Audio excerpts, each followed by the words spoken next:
2010년 한 직장인이 퇴직금으로 받은 1억 원을 증권 계좌에 넣었습니다.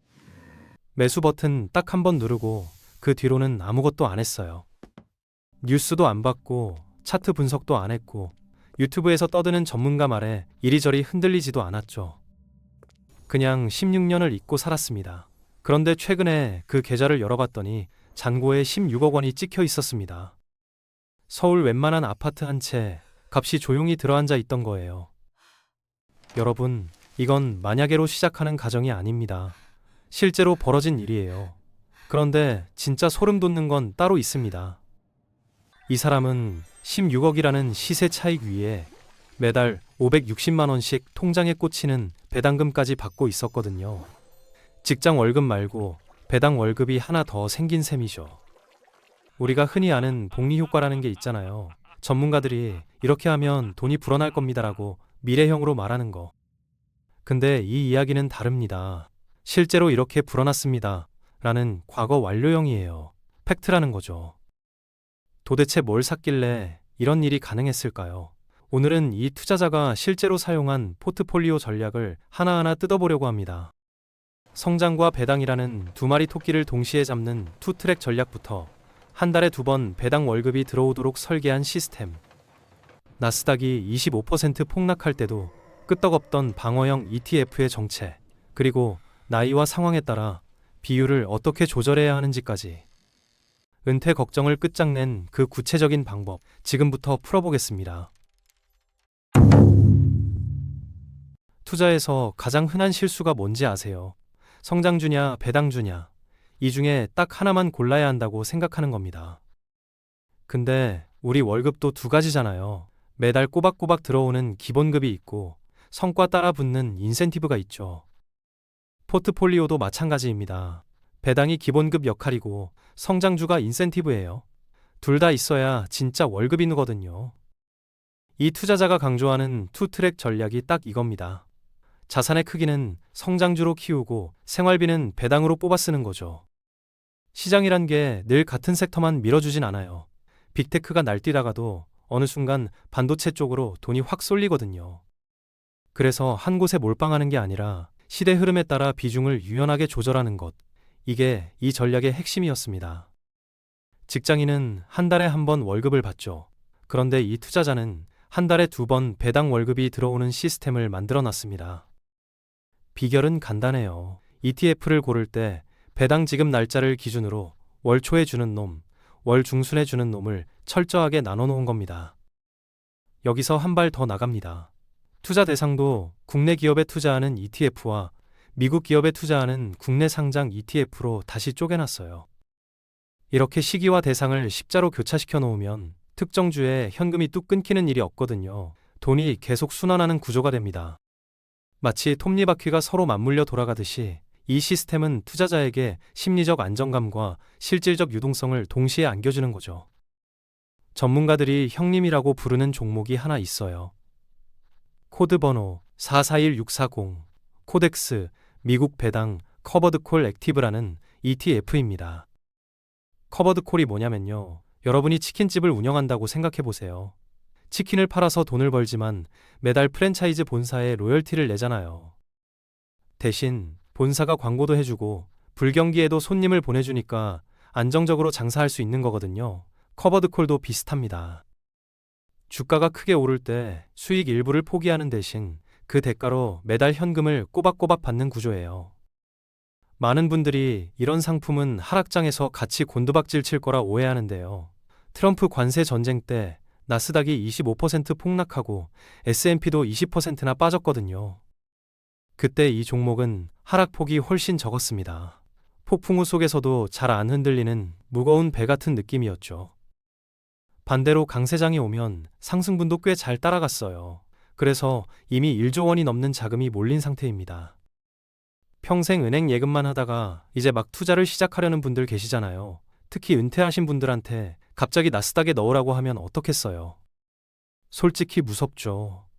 하루에 3%씩 출렁이는 거 보면 밤에 잠이 안 올 겁니다. 예금은 원금이 보장되니까 마음이 편했는데 말이에요. 이런 분들한테 딱 맞는 게 타이거 미국 배당 다우존스, 흔히 한국판 슈드라고 부르는 상품이에요. 슈드가 뭐냐면요. 미국에서 오랫동안 배당을 꾸준히 올려온 착한 기업들만 골라 담은 ETF거든요. 쉽게 말해 반에서 매번 성적이 오르는 모범생만 모아놓은 반이라고 생각하시면 돼요. 이 상품은 하락장에서도 방어력이 좋고 연 3.5에서 4% 배당을 매달 쪼개서 줍니다. 최근 1년 성과를 보면 배당 포함해서 7에서 8% 수익을 냈어요. 은행 금리가 3%대인 걸 생각하면 2배가 넘는 셈이죠. 큰 스트레스 없이 자산을 지키면서 물가 상승률은 이기고 싶은 분들한테 가장 합리적인 선택지입니다. 해외 투자가 좋은 건 알겠는데 환율이 걱정되는 분들도 많으시죠. 달러가 오르면 좋지만 빠지면 수익이 깎이니까요. 그런 분들을 위해 국내 상장 배당주 중에서 진짜 알짜배기들을 골라볼게요. 먼저 시가총액 2조 원짜리 플러스 고배당주라는 ETF가 있습니다. 우리나라 주식시장이 박스피라고 불리잖아요. 오르락내리락 제자리 걸음만 한다는 뜻인데 이 종목은 그 답답한 시장 안에서도 장기적으로 우상향을 증명해냈어요. 여기에 하나 더 주목할 게 리츠 ETF입니다. 리츠가 뭐냐면요. 여러분이 건물주가 되고 싶은데 수십억이 없잖아요. 그래서 여러 사람이 돈을 모아서 큰 빌딩을 사고 거기서 나오는 월세를 나눠 갖는 거예요. 주식처럼 사고 팔 수 있는 공동 건물주인 셈이죠. 타이거 리츠 부동산 인프라 같은 상품이 대표적인데 폭발적이진 않지만 주가가 떨어졌을 때 천천히 모아가면 안정적인 배당을 안겨주는 효자 종목입니다. 그런데 솔직히 원금이 적은 분들한테 연 4, 5% 배당은 좀 아쉽잖아요. 1천만 원 넣어봤자 한 달에 4만 원도 안 되는 거거든요. 커피값 정도밖에 안 되니까 투자하는 맛이 안 나죠. 이럴 때 필요한 게 공격적인 고배당 상품입니다. 코덱스 금융 고배당 탑 10 타겟 커버드 콜이라는 ETF가 있는데요. 이 녀석의 연 예상 배당률이 무려 15%입니다. 이게 어느 정도냐면요. 은행 정기 예금이 연 3%니까 5배를 현금으로 돌려주겠다는 뜻이에요. 거기다 최근 1년 수익률이 47%였습니다. 배당의 시세 차이까지 폭발한 거죠. 여기서 끝이 아니에요. 월 초에 배당 주는 상품만 가지고 있으면 월 중순에 현금이 비잖아요. 그래서 코덱스 한국 부동산 리츠 인프라처럼 월 중순에 배당을 주는 상품을 섞어 놓는 겁니다. 이렇게 고배당 커버드콜과 리츠를 적절히 조합하면 적은 원금으로도 눈에 띄게 높은 현금 흐름을 만들어낼 수 있습니다. 3040 직장인이 1억 원을 10억 원으로 불리고 싶다면 답은 어디에 있을까요? 과거 데이터가 가리키는 곳은 나스닥이었습니다. 2010년에 타이거 미국 나스닥 100이라는 ETF가 1만 원에 상장됐거든요.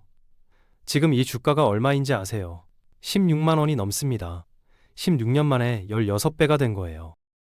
이게 어떻게 가능하냐면요. 복리의 마법 때문입니다. 쉽게 설명해 볼게요. 여러분이 눈사람을 굴린다고 생각해 보세요.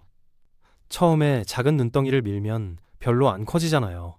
근데 언덕 아래로 내려갈수록 눈덩이가 점점 커지면서 나중엔 사람보다 큰 눈덩이가 되거든요. 복리도 똑같아요. 처음 몇 년은 별 감흥이 없는데 시간이 지나면서 수익 위에 수익이 붙고 그 위에 또 수익이 쌓이면서 나중에는 기하급수적으로 불어나는 겁니다. 1억 원을 넣어뒀으면 16억 원이 됐다는 사실. 이건 자본주의 시장에서 시간이라는 무기가 얼마나 강력한지 보여주는 증거죠. 다만 한 가지 꼭 기억하셔야 할 게 있어요. 수익이 커지면 세금도 커집니다. 일반 계좌에서 하면 세금 폭탄 맞거든요. 반드시 ISA나 연금저축 같은 절세 계좌를 활용하셔야 온전히 내 돈으로 가져갈 수 있습니다. 누구나 복리 효과가 좋다는 건 압니다. 10년만 묻어두면 된다는 것도 알아요. 근데 실제로 그걸 해내는 사람은 거의 없거든요. 왜 그럴까요? 주가가 좀 오르면 이런 생각이 드는 겁니다. 지금 너무 오른 거 아냐? 좀 빠지면 그때 사야지. 그러다 더 오르면 또 이러죠. 아, 그때 살걸. 이게 마치 엘리베이터 앞에서 계속 기다리는 거랑 똑같아요. 올라가는 거 보면 다음 거 타야지 하고 내려오면 더 내려갈 것 같아서 또 안 타고 결국 계단으로 올라간 사람이 먼저 도착하는 거거든요. 타이밍을 맞추려는 순간 장기 투자는 무너집니다.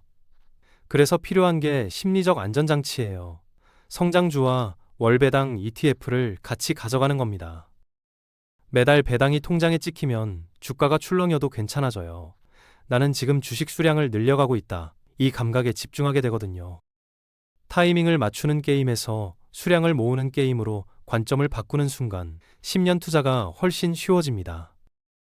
여기서 흥미로운 건 이 전략을 본인한테만 쓰는 게 아니라 가족 전체에 적용하고 있다는 점이에요. 배우자, 심지어 미성년 자녀 계좌까지요. 근데 모두 같은 비율로 투자하는 게 아닙니다. 생각해보면 당연한 건데요. 초등학생한테 용돈을 매달 배당으로 줄 필요는 없잖아요. 아이한테 필요한 건 20년 뒤에 커져 있을 목돈이거든요. 그래서 자녀 계좌는 성장주의 90%, 월배당의 10%를 넣습니다. 시간이라는 무기가 가장 긴 사람한테 복리를 몰아주는 거죠. 반대로 당장 생활비가 필요한 본인은 성장주 비중을 20에서 30센트로 확 낮추고 월배당을 70에서 80%까지 높여놔요. 매달 현금이 들어와야 마음이 편하니까요. 그러면 아직 목돈이 없는 사회초년생은 어떻게 해야 할까요? 월 50만 원이라도 괜찮습니다. 미국 나스닥이나 반도체 ETF를 주력으로 꾸준히 사모으는 거예요. 결국 투자라는 건 내 나이가 몇 살인지, 지금 소득이 얼마인지, 앞으로 시간이 얼마나 남았는지를 따져서 나만의 최적 비율을 찾아가는 과정입니다. 많은 분들이 빨리 부자가 되고 싶어 합니다. 단타로 2배 먹고 레버리지로 3배 먹고 그렇게 1년 안에 인생을 바꾸고 싶어 하죠. 근데 1억을 16억으로 만든 힘은 화려한 매매 기술이 아니었습니다. 16년이라는 시간이었어요. 그 지루하고 따분한 시간을 버틸 수 있었던 건 매달 통장에 찍히는 배당금이 있었기 때문이죠. 성장주로 미래의 자산을 키우고 배당주로 오늘의 현금 흐름을 만드는 투 트랙 전략. 이게 그 긴 시간을 견디게 해준 가장 강력한 무기였습니다. 시장을 예측하려 하지 마세요. 내일 오를지 내릴지는 아무도 모릅니다. 대신 나스닥이든 반도체든 우량한 자산을 꾸준히 모아가는 데 집중하시면 됩니다. 여러분은 지금 성장과 배당 중에 어디에 더 마음이 가시나요? 아니면 이미 나만의 비율을 찾으셨나요? 댓글로 여러분의 전략을 공유해 주시면 서로에게 좋은 참고가 될 것 같습니다. 오늘 영상이 도움이 되셨다면 좋아요와 구독 부탁드리고요. 다음 영상에서 또 뵙겠습니다.